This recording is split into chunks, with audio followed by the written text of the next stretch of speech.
जय हिंद दोस्तों। ए to be to study की यूट्यूब चैनल पर मैं रंजित केसरी आप सभी का एक बार फिर से हार्दिक स्वागत करता हूं। दोस्तों आज की क्लास होने वाली है डी फार्मा स्टूडेंट्स के लिए, जिसमें हम बायोलॉजी के एक नए चैप्टर को स्टार्ट कर रहे हैं और इस चैप्टर को आज कंप्लीट भी करने वाले हैं। चैप्टर का नाम है आपका मानव जीवन एवं इसका विकास। ठीक है, आपके बायोलॉजी का बहुत ही इम्पॉर्टेंट चैप्टर है ये।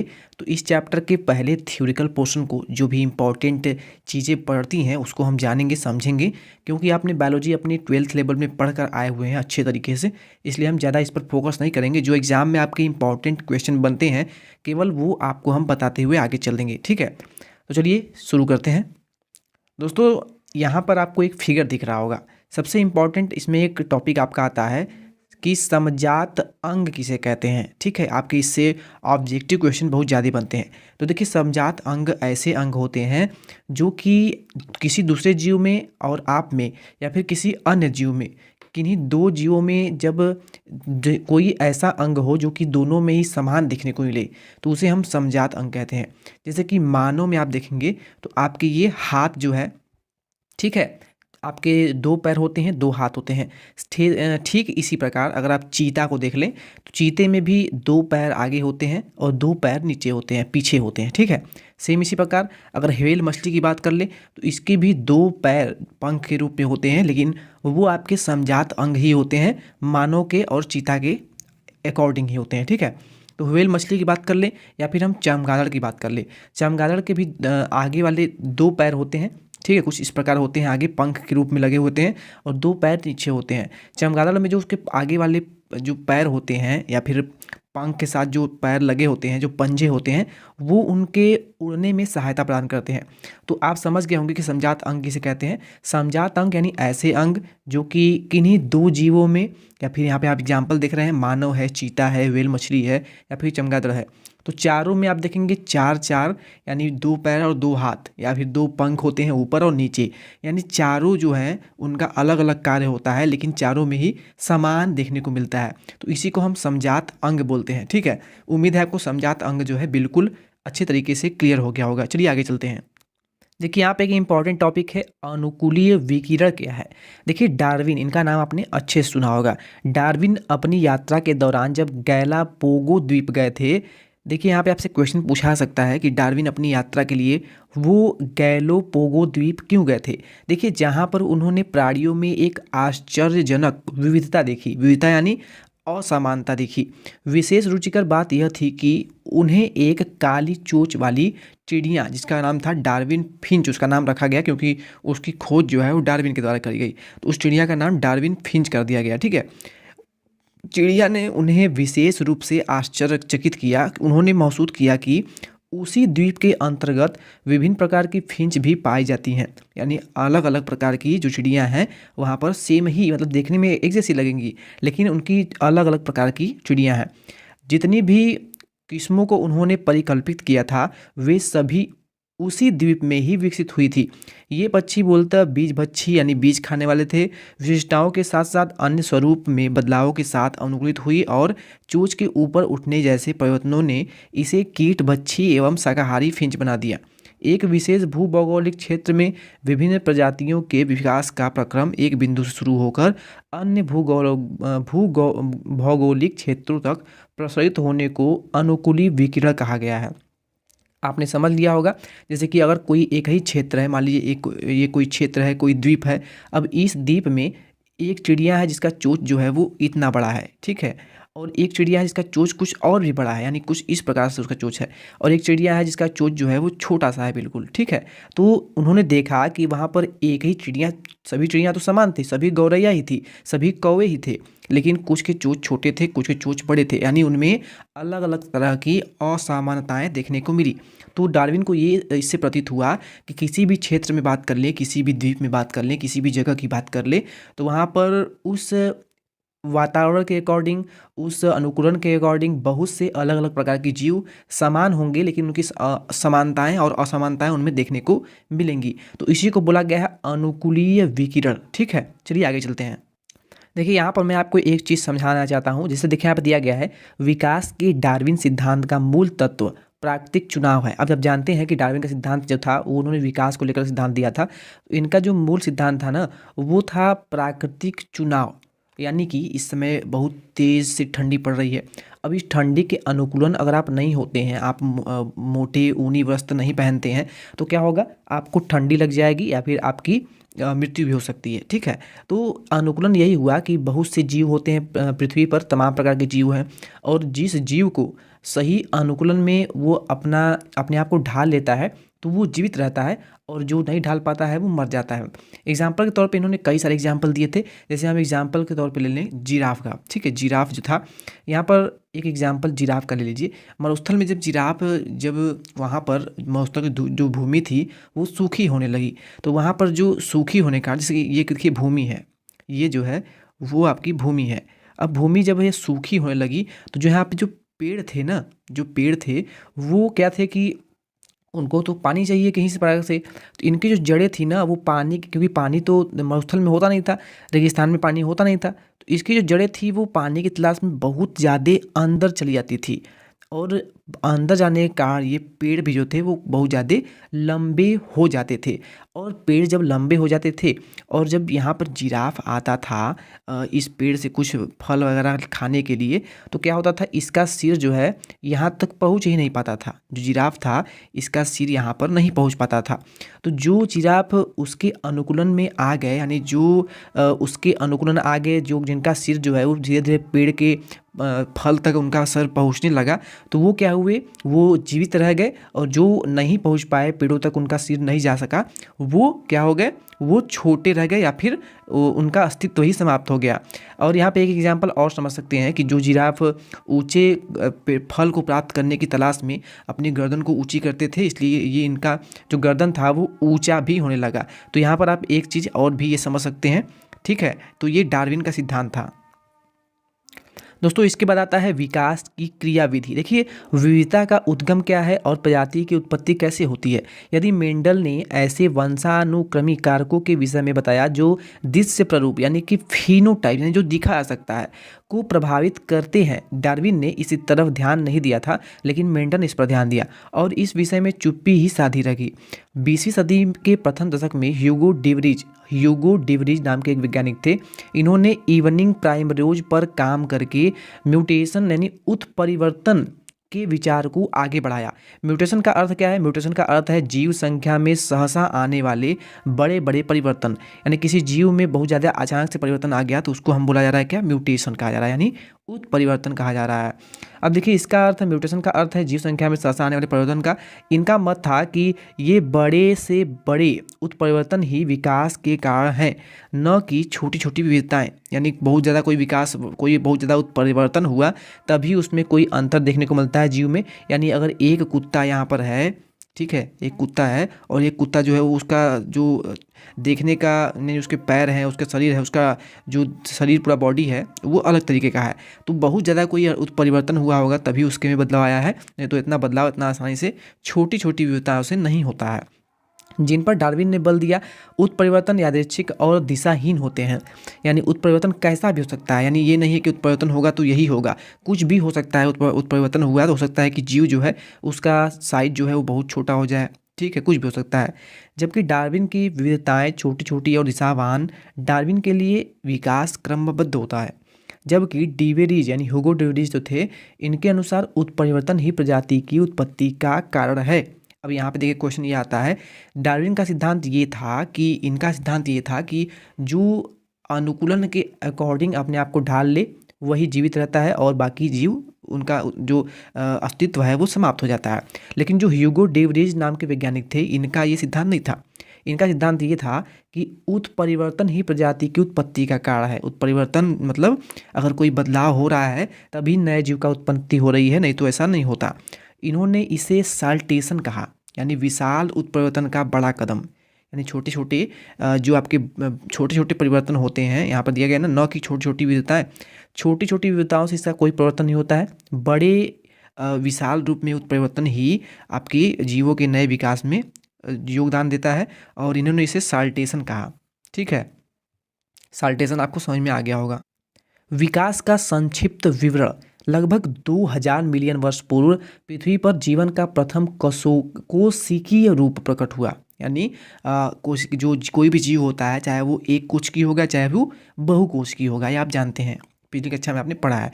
विशाल बृहदड़ु का गैर कोशिकीय पुंज झिल्ली युक्त आवरण के साथ कोशिका में कैसे विकसित हुआ, इसकी क्रियाविधि अज्ञात रही। इनमें से कुछ कोशिकाओं में ऑक्सीजन को मुक्त करने की क्षमता थी, जैसे कि हम मानव। यह अभिक्रिया संभवतः प्रकाश संश्लेषण से प्रकाश अभिक्रिया के समान ही रही होगी, जहाँ पर पानी संग्रहित होकर सौर ऊर्जा की सहायता से विघटित होता है। यह ऊर्जा प्रकाश संश्लेषी वर्णकों से प्रेरित होती है। धीरे धीरे एक कोशिकीय जीव बहुकोशिकीय जीव में परिवर्तित हो गए। 500 मिलियन वर्ष पूर्व अकशेरुकी जीव बने एवं क्रियाशील हुए। जबड़े रहित मछली संभवतः 350 मिलियन वर्ष पूर्व विकसित हुई। समुद्री खरपतवार एवं कुछ पादप संभवतः 320 मिलियन वर्ष अस्तित्व में आ गए। हमने पहले भी बताया था कि जो पहले जीव धरती पर प्रकट हुए वो पादप थे, यानी सर्वप्रथम पृथ्वी पर पादपों का ही विकास हुआ, यहाँ पर कहा जा रहा है। ठीक है, उसके बाद जब धरती पर पशु अस्तित्व में आए, यानी जब जीव का विकास हुआ, तब ये पादप धरती पर खूब फैल चुके थे। अब जब पादप पहले आए थे तो उनका तो विकास बहुत ज़्यादा हो चुका होगा, तब जाकर के जीव आए। मजबूत एवं सुदृढ़ पंखों वाली मछलियां धरती पर आ जा सकती थी। ऐसा लगभग 350 मिलियन वर्ष पूर्व संभव हुआ था। सन 1938 में दक्षिण अफ्रीका में एक मछली पकड़ी गई जो सीलाकेंथिड थी, जिसे विलुप्त मान लिया गया था। ऐसे प्राणियों को लोबेफिन या फिर पालीपरव कहा गया, जो कि पहले उभयचर प्राणी के रूप में विकसित हुए और जो जल एवं थल दोनों पर रहते थे। उभयचर यानी दो, जल और थल दोनों पर जो रहते थे उन्हें हम उभयचर कहा जाते थे। ठीक है, आप ये जानते होंगे। अब देखिए, पहले उभयचर के रूप में विकसित हुआ। हमारे पास आज इनका कोई भी नमूना नहीं बचा है। हालांकि ये आधुनिक युग के प्राणी, जैसे कि मेढक है, आप जानते हैं कि ये पानी में भी रहता है, जल में भी रहता है। सैलामेंटर यानी सरट, ठीक है, जीवों के पूर्वज थे। यही उभयचर प्राणी सरीसृपों के रूप में विकसित हुए। ये मोटे कवच वाले अंडे देते थे और उभयचर अंडों की तरह धूप में सूख नहीं जाते। ठीक है, एक बार फिर आज हम इनके केवल उत्तराधिकारी, जैसे कि जो कछुआ होता है, मगर यानी क्रोकोडाइल है, या फिर घड़ियाल देख सकते हैं। इसके अलावा हमको कोई भी एग्जाम्पल नहीं मिलता है जो कि जल में और स्थल दोनों पर रहें। अगले 200 मिलियन वर्ष बाद विभिन्न आकार एवं आकृति वाले सरीसृपों ने पृथ्वी पर आधिपत्य अपना जमा लिया था। मानव का उद्भव और विकास कैसे हुआ, यानी मनुष्य का जो है उद्भव विकास क्यों हुआ। जीवन की उत्पत्ति तो आप समझ लिया आपने। लगभग 15 मिलियन वर्ष पूर्व डायोफिथिकस तथा रामाफिथिकस नामक नरवार विद्यमान थे। यानी देखिए, डायोफिथिकस और रामाफिथिकस, ये दो प्रकार के मानव ही कहें जो कि नर के रूप में विद्यमान थे पृथ्वी पर। इन लोगों के शरीर पर बाल जो थे बहुत ज़्यादा थे और तथा ये गोरिल्ला एवं चिंपौजी जैसे चलते थे। गोरिल्ला चिंपौजी बंदर आपने देखा है ना, सेम इसी प्रकार के थे। इनके शरीर पर बहुत ज़्यादा बाल होते थे। रामाफिथिकस अधिक मनुष्य जैसे थे, जबकि डायोफिथिकस वन मानुस यानी एप यानी लंगूर, जो देखते हैं आप ना लंगूर, उसके जैसे थे। इथोपिया तथा तंजानिया ये दो ऐसे जगह हैं जिसमें कि कुछ जीवाश्म अस्थियां मानवों जैसी प्राप्त हुई हैं।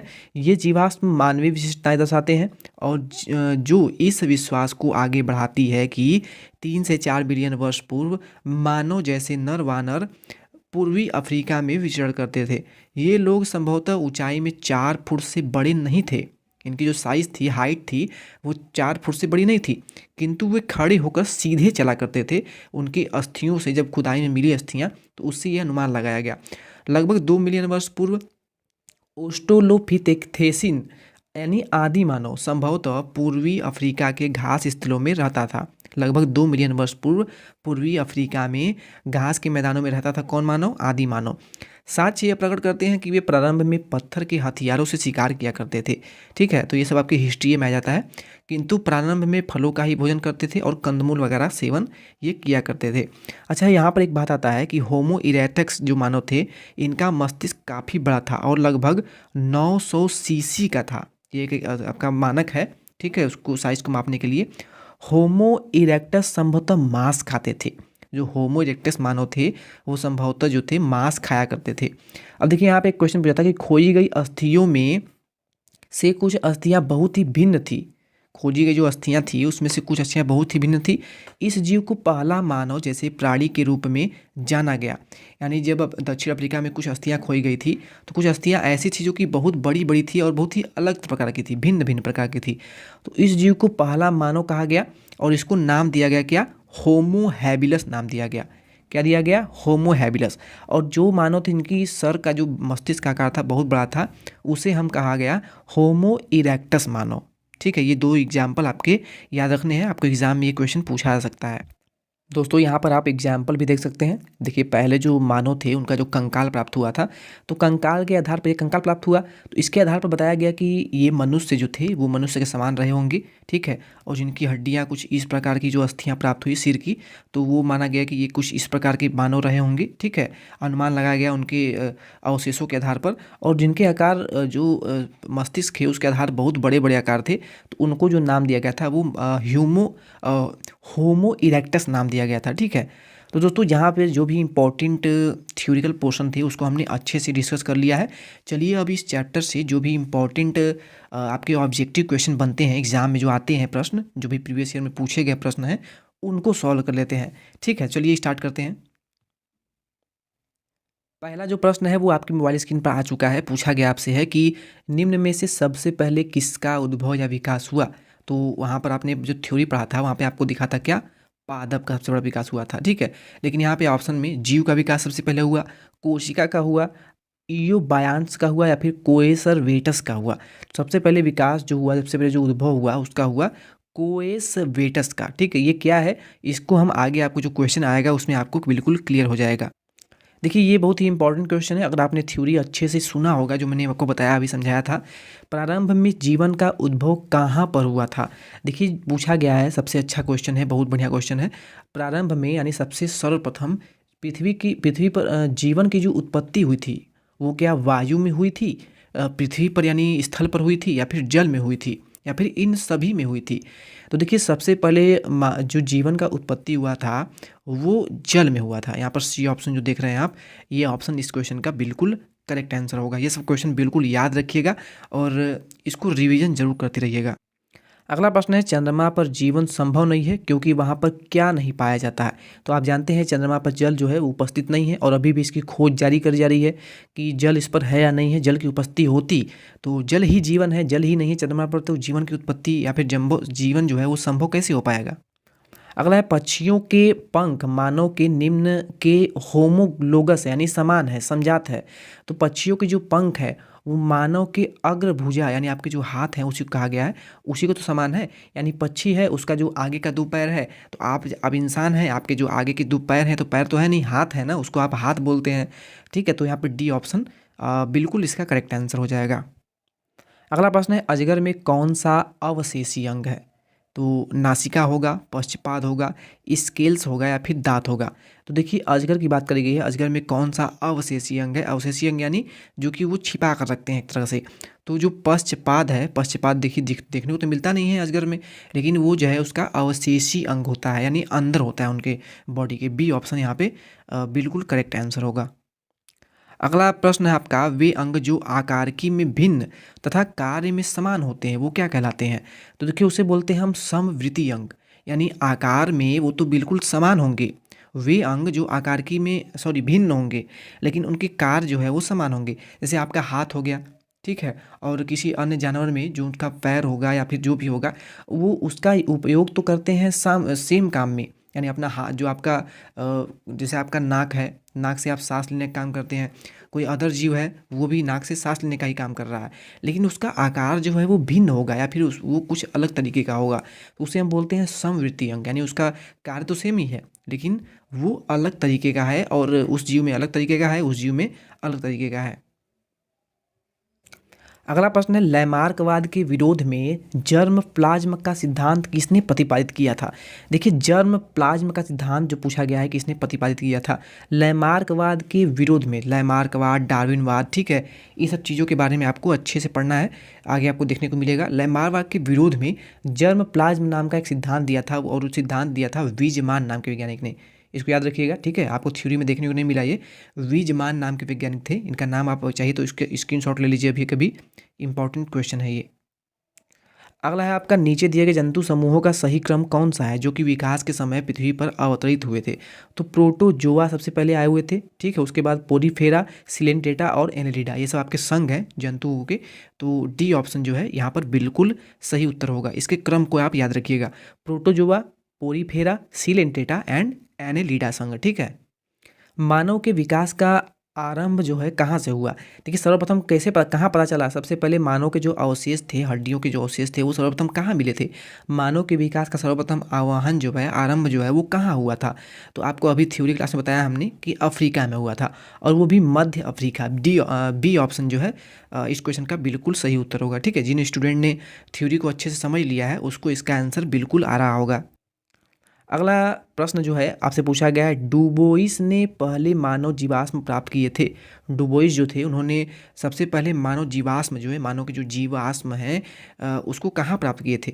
तो वो जावा में सोलो नदी के किनारे, जावा में सोलो नदी के किनारे इन्होंने सर्वप्रथम मनुष्य का जीवाश्म प्राप्त किया था। किसने? डुबोइस ने। अगला प्रश्न आपका, न्यूक्लियो प्रोटीन्स ने ही संभवतः प्रथम संकेत दिया, किसका। न्यूक्लियो प्रोटीन्स जो था उन्होंने न्यूक्लियो प्रोटीन्स एक आपका अवयव है, एक पदार्थ है जिन्होंने ही सबसे पहले ये बता दिया था, इसने कि जीवन की जो उत्पत्ति है वो हो चुकी है। जीवन का उत्पत्ति जो है ये न्यूक्लियो प्रोटीन्स के द्वारा ही हो पाई है। तो संभवतम न्यूक्लियो प्रोटीन्स से हमें ज्ञात हो गया था, ये हमें पता चल गया था कि जीवन की उत्पत्ति जो है वो इसी से हुई है। किससे हुई है? न्यूक्लियो प्रोटीन से हुई है। आपसे क्वेश्चन एग्जाम में ये भी पूछा सकता है कि जीवन की उत्पत्ति सर्वप्रथम किस पदार्थ से या फिर किस अपद्रव्य से हुई थी।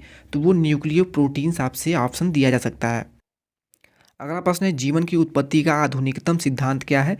तो जीवन की उत्पत्ति का आधुनिकतम यानी जो अभी हाल ही में माना जा रहा है, जो चला आ रहा है, ठीक है, तो वो अधिकतम जो सिद्धांत है वो है रासायनिक उद्विकास का सिद्धांत।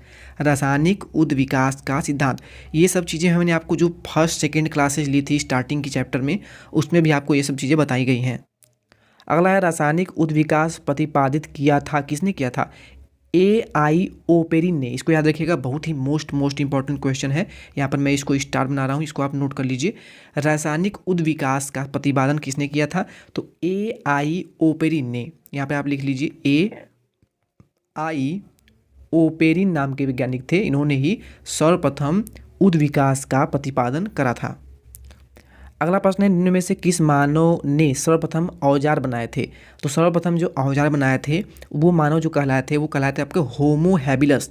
देखिए होमो हैबिलस मैंने बताया आपको, वो ऐसे मानव थे जो कि कुछ देखने में मानव जैसे थे, और वो पत्थर का उपयोग करते थे शिकार वगैरह करने में, और या फिर वो कंदमूल वगैरह खाते थे, और उन्होंने पत्थर का उपयोग करके कंदमूल या फिर फल खा करके भी जीते थे, और पत्थरों से औजार बन करके वो शिकार करते थे और उसे अपना पेट भरते थे।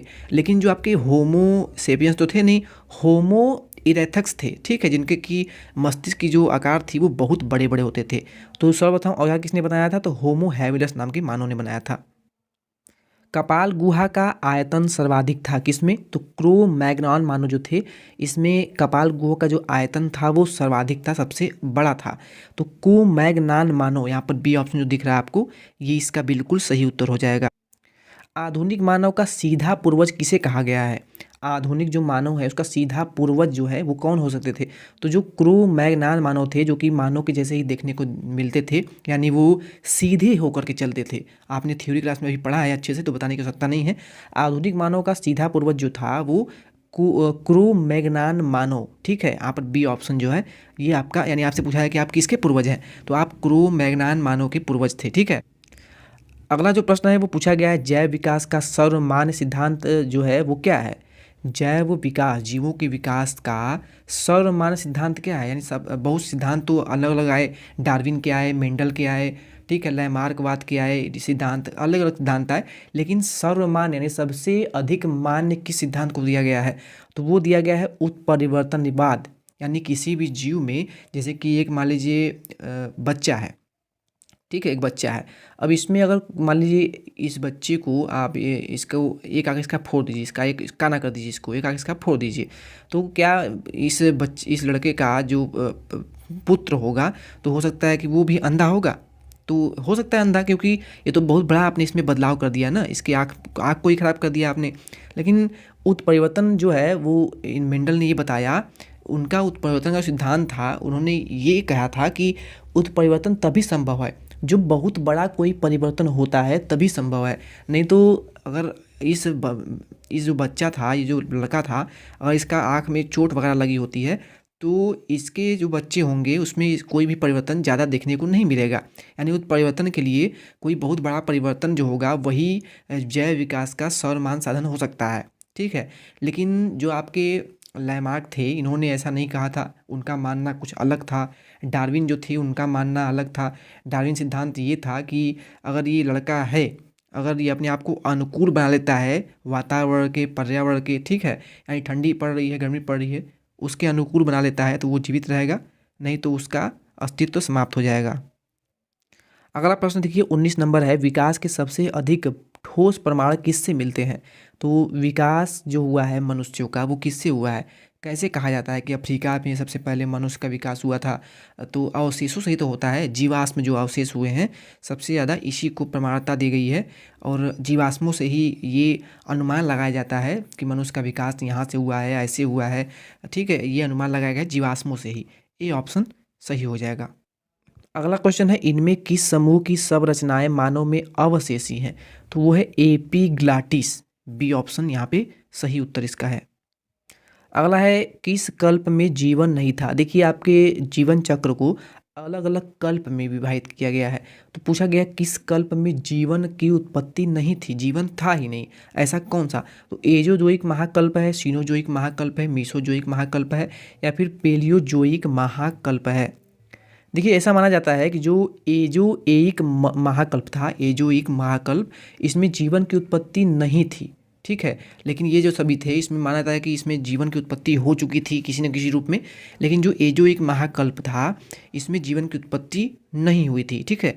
यहाँ पर ए ऑप्शन आपका बिल्कुल सही उत्तर इसका होगा। अगला प्रश्न है, आधुनिक मानव का विकास हुआ लगभग कब हुआ था? तो आधुनिक मानव का जो विकास है वो लगभग 2500 वर्ष पूर्व, यहाँ पर बी ऑप्शन देख रहे हैं ना, आधुनिक जो मानव हैं उनका विकास लगभग ही बता सकते हैं, कोई करेक्ट तो बता नहीं सकता ना, क्योंकि अगर उसमें कोई जीवित रहा होगा तो आज तो वो कहाँ होगा पता नहीं चलेगा। आधुनिक मानव का विकास लगभग कब हुआ था? तो वो 25,000 वर्ष पूर्व, ठीक है, 25,000 वर्ष पूर्व आधुनिक मानव का विकास हुआ होगा, ये आप कह सकते हैं। अगला है, आधुनिक मानव का सबसे नज़दीकी पूर्वज कौन है? तो चिंपैंजी बंदर जो होता है ये आधुनिक मानव का सबसे नज़दीकी पूर्वज माना जाता है, यानी इन्हीं से मनुष्य का जो है विकास हुआ होगा या फिर उत्पत्ति हुई होगी। जीवन की उत्पत्ति किस महाकल्प में हुई है? बहुत ही मोस्ट इंपॉर्टेंट क्वेश्चन, इसको आप स्क्रीनशॉट ले लीजिए। और मैंने आपको जितने भी प्रश्न कराए हैं सभी के सभी मोस्ट इंपॉर्टेंट क्वेश्चन है। जीवन की उत्पत्ति किस महाकल्प में हुई? तो प्री कैम्ब्रियन जो महाकल्प है इसमें ही जीवन की उत्पत्ति हुई है, तो इसको आप नोट कर लीजिए। अभी मैं वेट कर लेता हूँ थोड़ा टाइम, ठीक है, आप इसका स्क्रीनशॉट ले लीजिए। हाँ, स्क्रीनशॉट हो गया। चलिए आगे चलते हैं, बहुत ही मोस्ट इंपॉर्टेंट क्वेश्चन है, जीवन की उत्पत्ति किस महाकल्प में हुई है? तो प्री कैम्ब्रियन महाकल्प में हुई है। और ऐसे ही क्वेश्चन आपके एग्जाम में पूछे जाते हैं और आप कहते हैं कि नहीं आ रहा है मुझे। अगला है, कीट एवं चमगादड़ के पंख क्या प्रदर्शित करते हैं? तो समरूपता प्रदर्शित करते हैं। यहाँ पर बी ऑप्शन, जो कीट होते हैं आप चमगादड़ जो होते हैं दोनों क्या करते हैं, एक दूसरे पे उड़ने का प्रयास करते हैं और दोनों देखने में एक जैसे लगते हैं, ठीक है, उनका जो रूप होता है एक जैसा होता है, अर्थात उसे समरूपता कहा जा रहा है। बी ऑप्शन सही हो जाएगा। तो दोस्तों फाइनली ये हमारी आज की क्लास का आखिरी प्रश्न था। छोटा सा चैप्टर था इसलिए हमने इस चैप्टर को आज की क्लास में कंप्लीट स्टडी कर लिया है।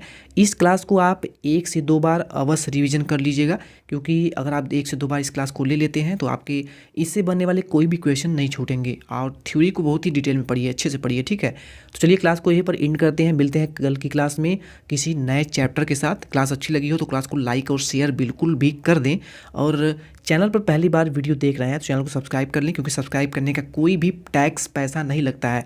आपको हमारी टीम के द्वारा फ्री ऑफ कॉस्ट पूरी फुल प्रिपरेशन कराई जाए डी फार्मेसी की, बिना किसी चार्ज के। तो सब्सक्राइब तो कर लो यार। चलिए मिलते हैं नेक्स्ट क्लास में। Thank you.